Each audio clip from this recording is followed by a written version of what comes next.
មកយកមកកូនមកអូប្រកាសជំនាញ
នាងកំសាយស្លឹកកុំចង់ស្នេហ៍ប្រច័ណ្ឌឋានលើនោះ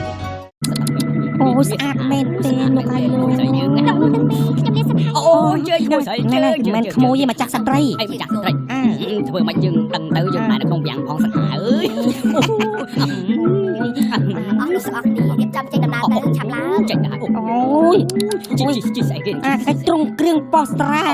អង្គុយលើក្រែស្នែងយ៉ាងសង្ហាมันខុសពីទេពធីតាយិត្រាពីលើវេហាអូយសំហីងើយស្រស់អស់ចា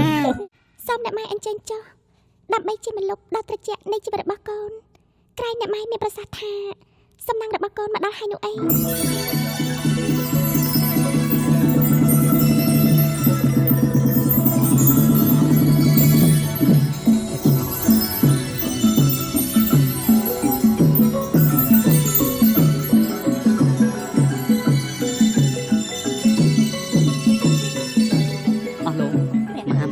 ថ្លៃពិសេស